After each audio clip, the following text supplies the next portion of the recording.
Welcome to Making It in Music, brought to you by TeachMusic.Academy, where musicians and educators learn, grow, and inspire the next generation.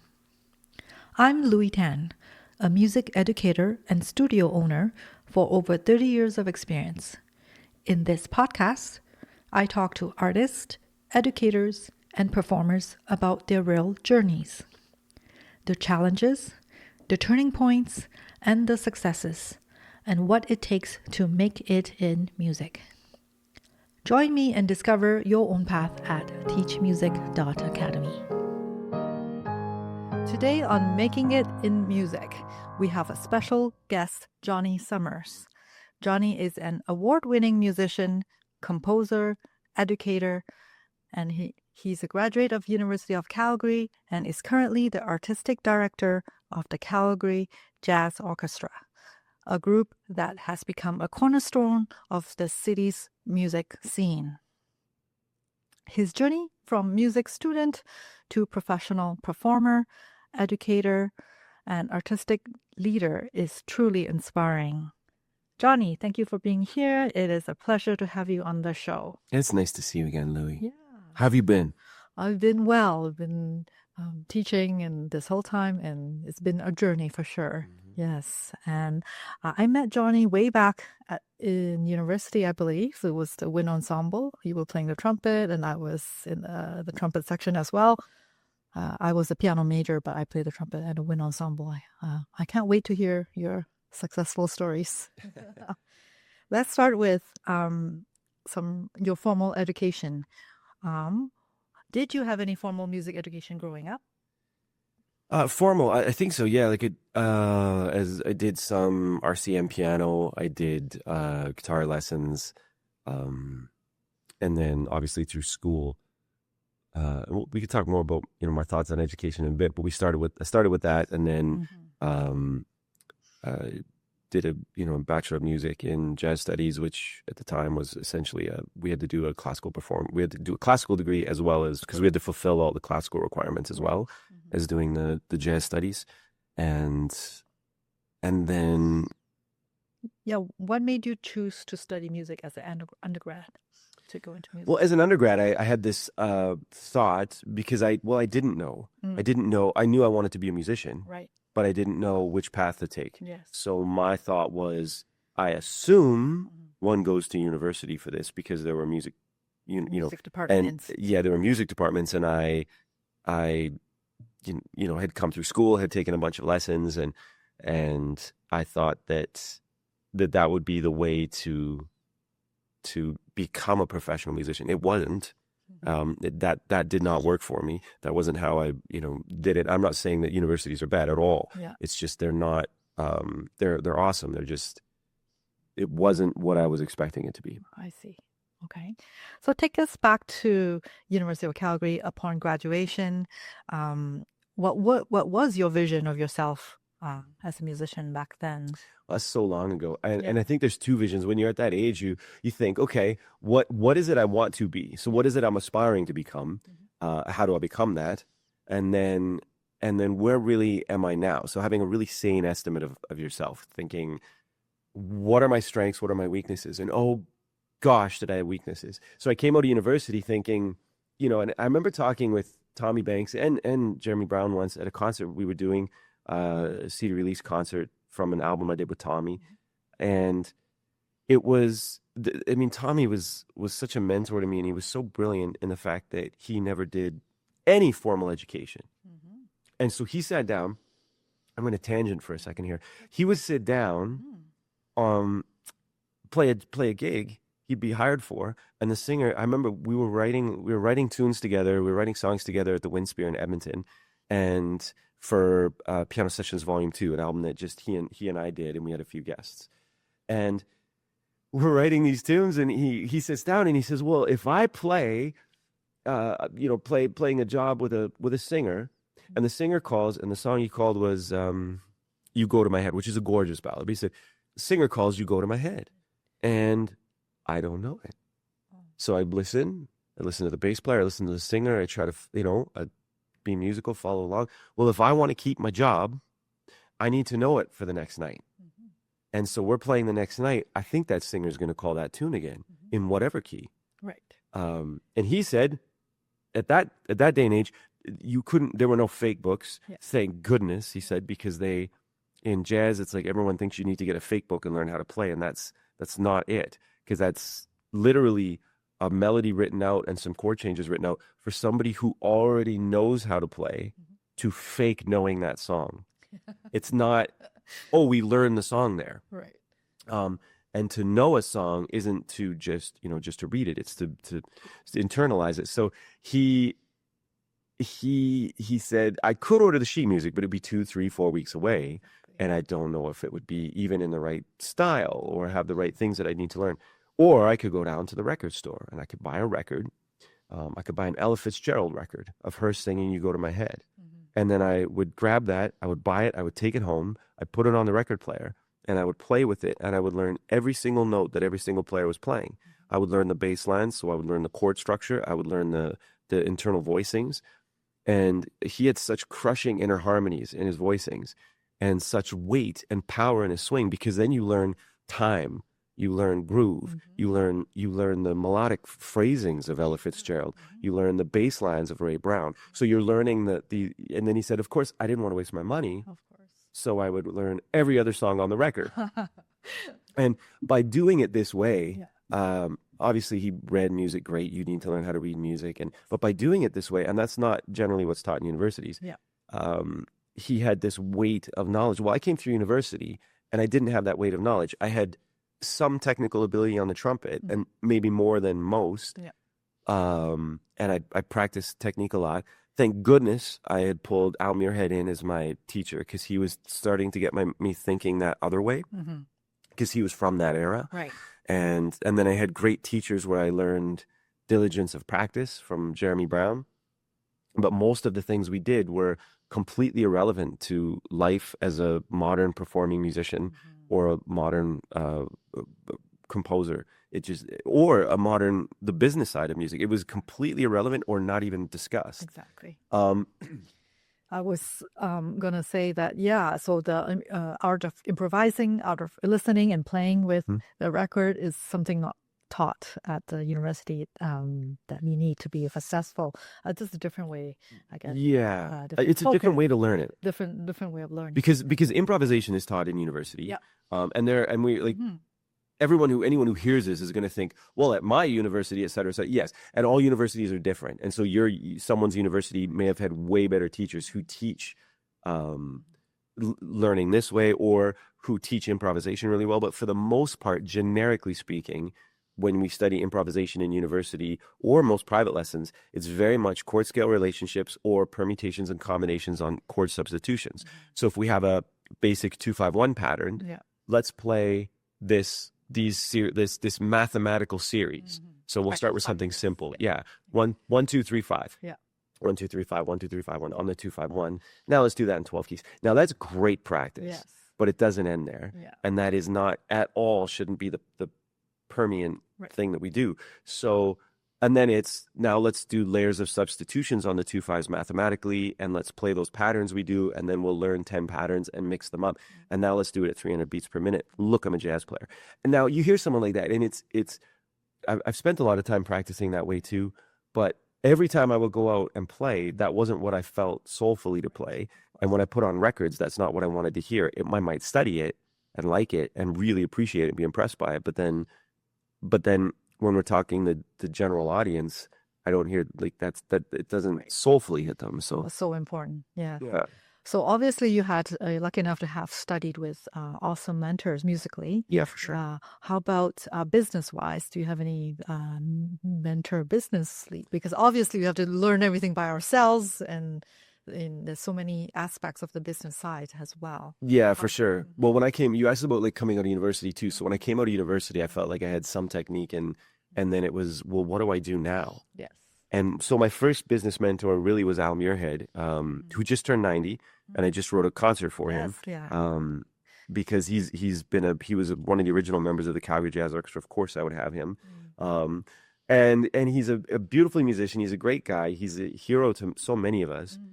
And I remember standing in his kitchen And he said, because he had a different experience, he had a good business sense, but his business sense was rooted in what was available for him in his generation. So he said, we had the Ice Capades coming through town where they hired a 40 or 50 piece group.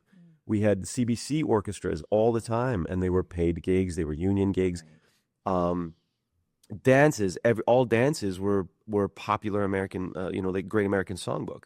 So playing the music of Sinatra, he's like, we did that for 40 years in live bands. Yes. And people would come and dance. And he talked about like early days when he was really young, people would pay a dime for a dance, and they'd play the song, and every song was 4 minutes, no matter what song it was. That's cute. And you pay a dime, and then the door would open, and you get to take your dance date onto the floor. So those things are things I've just never heard of. Yeah.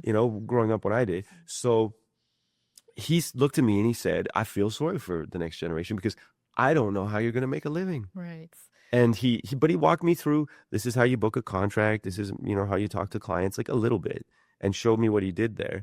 And what I learned from that aggressively was how I was going to make a living was going to be very different than how he made a living. Right. Where the phone rang all the time. You could play 7, 8, 9, 10, 11, 12, whatever gigs a week with studio recordings during the day and a show or two at night. So I need to forge a new path. Yes. And it was kind of still, there was a lot of live music around. There isn't as much anymore. It's more more focused now, whereas before it was more saturated. Right. But so I started there. I was grateful for that. I had a business mind, and I enjoyed that. And I think that creativity, especially for musicians that want to get good at business, be creative with it. Accept that I need to take care of a certain amount of business if I want to monetize what I'm doing, and I want to reach an audience. What is the audience like? What does the audience need? How does that match with and resonate with who I am? So how do I find my audience? And then be creative in how you reach out to them, and not scared of it, and not think that there's some record label that's going to come and sign you and make your career, or some other person who's going to build it for you. That doesn't happen. Not in this day and age. No, it's extremely rare. It was always rare. Exactly. But then I was lucky with Tommy Banks. I could call Tommy with, I miss him dearly, but I still think of something will come up and I go, and my first thought is, I'm going to call Tommy, because he would love working on those problems with me. And he had such a great career and experience on that. So I was lucky with that. And then I had a couple other business mentors that were completely not music related at all. And hearing they liked what I did. They had an interest in what I did artistically. And some of them were creative, but one had started a company that he sold for, $500 million or something. And he was brilliant at kind of what I was talking about a little bit earlier. So, so I had access to those people, and I think most of us do to some degree, but we might not think to talk to them. Right. But if the great thing about what we do as musicians, if someone is interested in you, just talk to them. And then instead of talking about what you do, ask them about what their thoughts are on business, on marketing, on what you do. And you might not agree with them. You might be offended. You might love it. But set the ego aside and just, listen. Excellent. It's the creative mind, I think, as musicians, that we're able to maybe learn and pivot and tailor things to ourselves and what we need in this generation. I find that too often fresh graduates feel lost, like I did back then. No business experience at all. I wish I've took some business courses back then, but it was all music. And so after graduate, I have to sink and swim and learn it as fast as possible, right? That's what we're trying to do at our TeachMusic.Academy. We have a business component to, show them, just guide them a little bit on what to take care of, how to take care of business, and be the mentor that you were lucky enough to have in your life. And so to help these, the fresh graduates or people that want to be artists and how to market themselves and in this path. I feel like I was lucky that I thought business wise when most musicians didn't. They don't. And the one thing I will say is that most, not all, because universities bring up people to teach like they were taught and then they teach like so they can really become very myopic. Yep. But there are a lot of universities that do have business courses for music and do. But in university, I noticed that. So I took business classes. I took communications classes. I took presentation. I didn't. Well, I did, but honestly, most of the business classes that I took were geared towards someone which is great, but they weren't really business classes in the sense, or they were definitely not entrepreneurial classes. They were, I'm going to work in a bank. I'm going to work in an office downtown, in Calgary. So I'm going to work in an office downtown in oil and gas. How do I put together my proposal for, and that doesn't equate to entrepreneurial skills. No, no, it's very different. Yeah. And in a lot of ways, it actually pulls you away from it. To use a music reference, I remember once hearing, I was taught this lie. You may have been taught this thing too. Oh, study classical music so that you can learn anything. And it doesn't work like that. You study, and I remember talking with John Clayton, this incredible hero of mine, bass player, and he was, I think it was the Vienna Orchestra for like 13 years. He was principal bassist, like right out of university. And he's one of the crushingest jazz players in the world and a great arranger. And I was lucky to do a recording with him for D. Daniels. And on the recording, I said to him, I'm talking about stuff. And he said, that is the dumbest thing I've ever heard. You learn your instrument to be good at the instrument. You learn the technique of the instrument. You learn classical music because it's beautiful music. You don't learn it because it's going to suddenly make you a great pop star, right, or make you learn how to play jazz. It is not. And in a lot of ways, it pulls you away from, like you were saying before we started taping, yes, you have an interest in improvisation and stuff now, learning some jazz maybe, but it's really difficult when your whole very different career, my whole training was in classical. Yeah. But it can be done, of course. It can be done, but a lot of jazz musicians also have a classical background as well. That helps, but it doesn't have to be. Like you said, you can learn your instrument and then study the style. It doesn't have to be. Right? The upside to studying jazz is if you don't get cocky, but if you then learn the nuances of what makes classical music beautiful, you can learn that and study that, or any other, like if you want to study Latin music or you want to study, you can make that shift. Yes. But then you study the nuances of that, but the technique that you learn and the harmonic knowledge and the improvisational skill set will bridge over. Will bridge very easy, which is nice. But excellent. Let's talk about your challenges. What were the biggest challenges you face building your early career? Me personally? Yeah. Oh gosh. To balance everything from performance, financial realities, and there's everything. There's I had someone once say to me recently, they said, well, it's just so easy for you because, and I just went, what? Where does that coming from? And I mean, the first one is for me, and these are things we don't think of. And we're taught, oh, you can do anything, okay, sure. But then there are those of us that go, no, I can't. Well, other people can, but I can't. So the first thing was self-esteem, self-worth, sense of self. Who am I?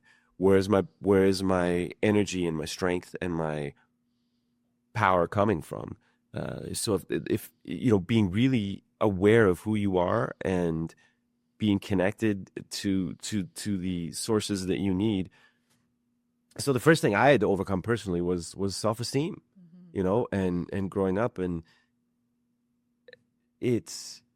I knew I was going to get there, but then the doubt creeps in, and so fear creeps in, and then fear stops us from taking the chances. Right. And you are going to fail. Yes. But I had this concept that I shouldn't fail. I should be good at what I do. And that's wrong. You should be good at what you do, but you don't get there without failure.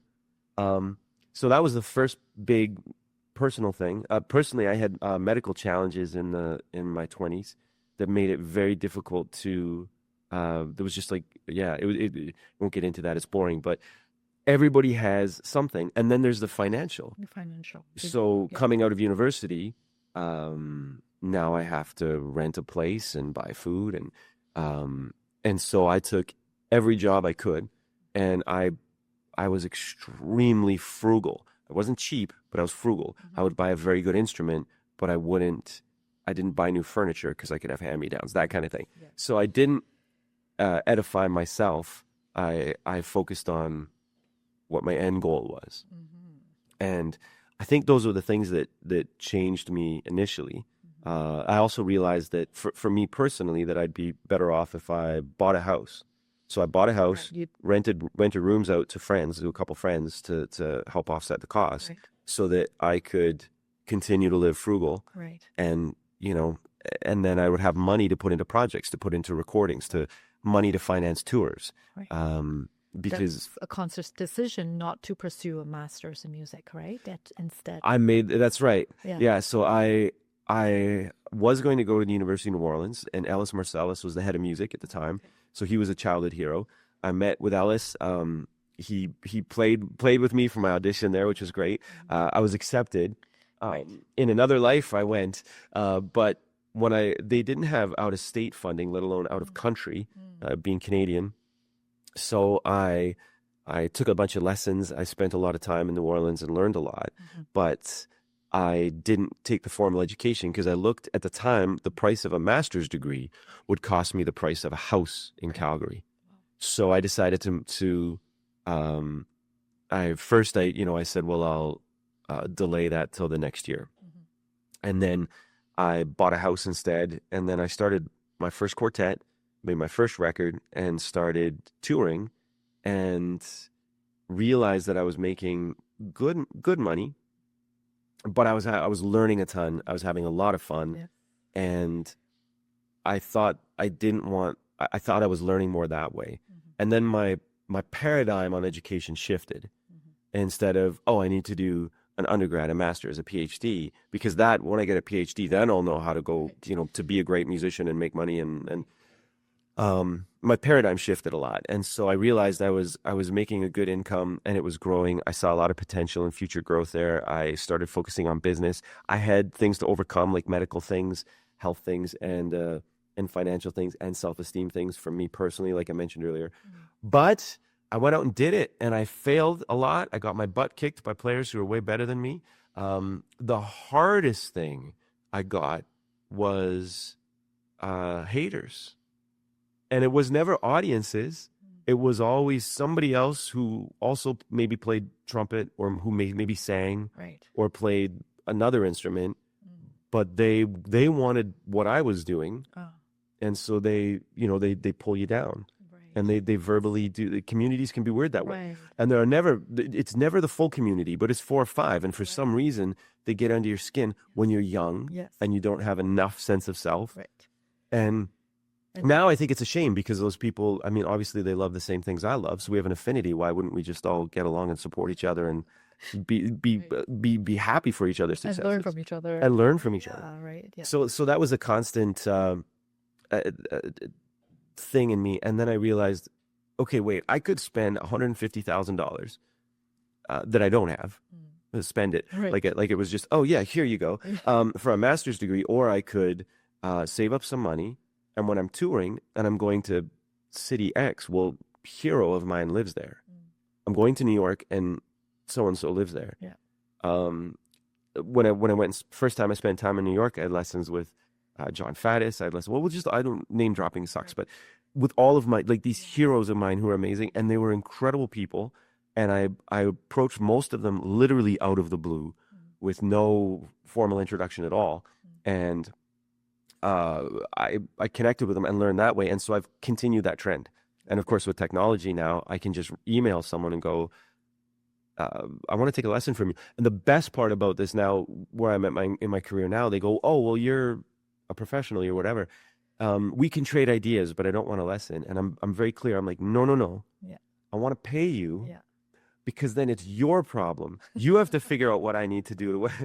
I'm tired. I'm doing stuff all the time. I want you to tell me how to get better. I need to learn. I need to get better. And I love how you do this and this and this. So here's the way I play, or here's the way I sing, or here's the way I write. Excellent. Now it's your problem. Here's some money. do your job. And I love, and of course the response to that is always jovial. Of course, yes. And then they feel honored, and I want to honor them because I do want to learn something from them. And I find that that's how I continue to grow to this day. And I'm still that's wonderful. That's the best students for them to have. Actually, a student like you that wants to learn, right? Yeah. For the right reason. Well, that's exactly was the first taste. Okay, that's right. That's number one. Yeah. Right. Yeah. Excellent. So, at what point do you say that like this is not working? Like one of your failures, and did you ever thought of giving up? Oh, goodness, yes. So many times, Right. especially because if you think of the cost of living Yes. and, post-COVID. Yeah. Oh, gosh, so many times. Yes. This isn't working. And I'm like, this feels like more of a hobby. Not that I'm not doing it at a professional level or I'm not doing it, but it feels like more of a hobby in the sense that I'm not. But Tommy said something to me once. I was right out of university and he said,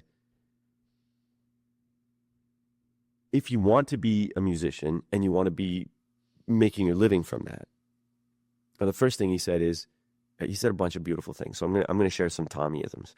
Sure. So he said, "What industry are you going to be in?"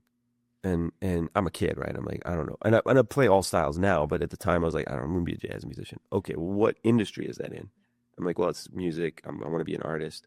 Okay, so what industry is that? And he kept saying, and he finally said, I couldn't come up with it, of course, because my train of thought was so different. It was so myopic, and it wasn't thinking properly in what he wanted me to think business-wise. And he said, you're in show business. And how long is the word business, compared to the word show? And I said, okay. And he goes, that is what it is. 80% taking care of business, 20% show. 20% is the most important part to you. But if you don't take care of that 80%, now, in the show might be that you're this brilliant artist. Okay, great, if that's the show. And so you attract people who are, so what is the show you want? And how do you want to have people interested in what you do? How do you want to represent yourself? That's your show. And he's like, but you make no mistake, you're not an artist. You're not, maybe, he didn't say you're not, but he's like, but that's not. 20%. It's, yeah, you're in show business. Right. So that was brilliant. And then he said, in the how do you do it? And should I feel like quitting? And he said, you have to be prepared to work harder than any doctor or lawyer will to get where they get. And we always use those terms because if you're a lawyer or you're a doctor, you're successful in our culture. And I was going to finish my undergrad and go into law. And become a lawyer, because there's that concept, when you're young, there's that concept from society that of whatever it is in your time when you're coming up for your generation, that it is to be successful, right? What does that mean? Tons of money and you should be a doctor or lawyer, that kind of thing, right? He said, basically, you're gonna have to be prepared to work harder than any doctor or lawyer does to get to where they get, but you need to continue working that hard and learning and growing throughout your career. And that stuck with me, obviously. Right. And he said, I guarantee you may make as much money or more money than them. Most don't. And it's more of a way of life than it is a career, like a 9-to-5 career that you clock out and make your money and go home. He said, but if you have that fire in your belly, I guarantee you'll be happy. You'll be more fulfilled. And I think back now on, 30 years of touring and experiences and working with incredible musicians and incredible audiences and writing music and growing and learning and studying, the crazy stories, the crazy things that have happened, the incredible things that for me, I can't think of doing it any other way now. But thought of quitting, constant. Not now, but throughout building my career, yeah. Every time something goes wrong, every time I was terrible, I would say I was terrible. I mean, the audience was like, oh, he's very good, but would you go see them again? Oh, no. Right? So that's how you failed.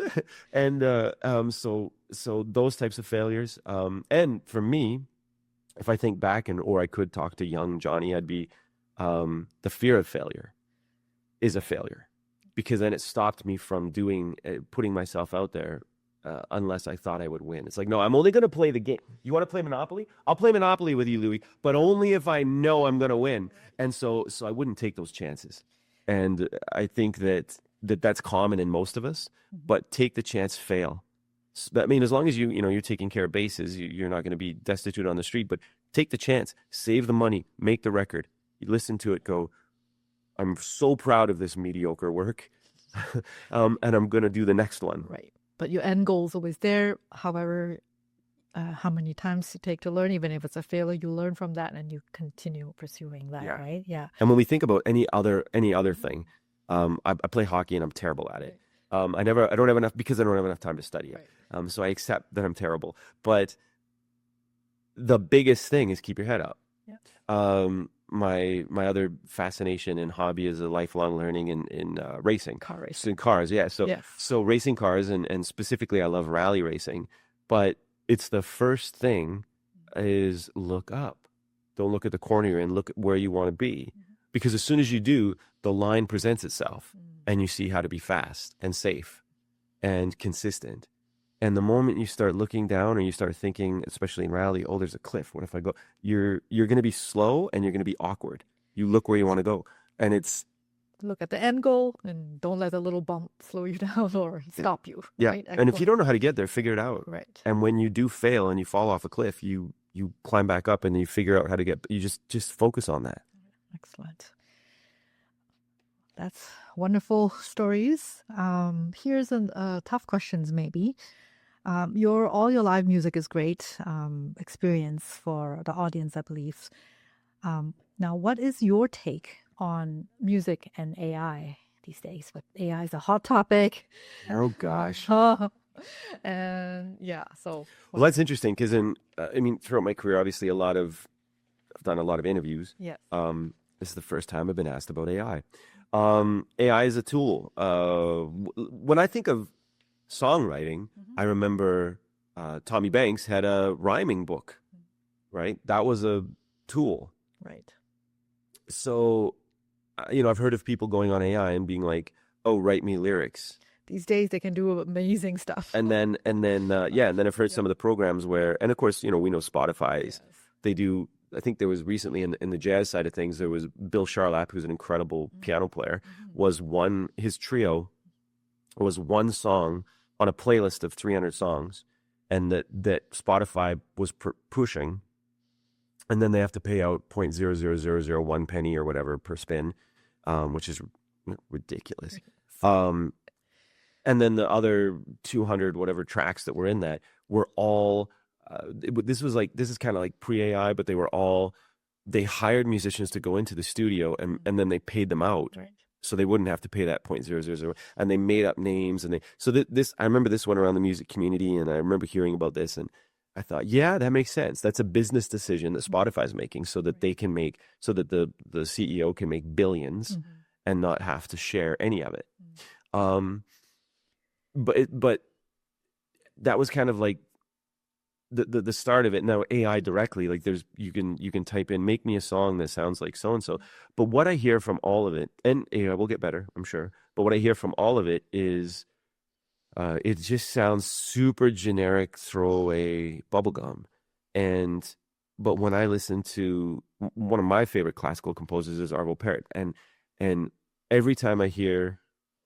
And his music has been recorded so much. He's so prolific. I love it because I'll be listening to him my whole life. But I listen to him, and I want to close my eyes and put my head back, and my eyes will water at times because it's just so yeah. And I imagine maybe AI can do that at some point, but it doesn't excite me. It doesn't interest me. I think it's. The problem, there's a huge problem with that too, is there's an interview with Quincy Jones, and this is closer to before he passed away, but they said, of all the things in your life, what are you the most proud of? So is it all of his work composing and arranging and being a music director, artistic director for Frank Sinatra? Is it his work, his early days as a trumpet player? Is it before he had to quit for medical reasons? And then is it his, the first Michael Jackson record from 77, I think, off the Wall. I think that's Off the Wall. And then Thriller, and then like, those records that he did that were massive, and the production is incredible. The music is amazing. And then all the Grammys he's won and all. You think of all this, but they said, what are you most proud of? And he said, I'm most proud that I can put onto paper, I can write out music that is profound. Like, I can't remember his quotation. Go Google it. Yeah. But it was something to the effect of, I can write down on paper like my thoughts and my creative abilities, and so that I can give it to musicians, and it would be what a beautiful singer would sing, and that it would be this thing, essentially, I'm going to put my old words in now because listening to his writing, it would be something that would move masses. It would move people. It would move us. And I think that AI is great as a tool. So I go back to when I'm talking about Tommy and his rhyming dictionary. Would I go onto ChatGPT and go, I mean, I don't use it much, honestly. Maybe I should use it more. But I've used rhyme things where I go on and I go, I'm stuck on a lyric. What rhymes with?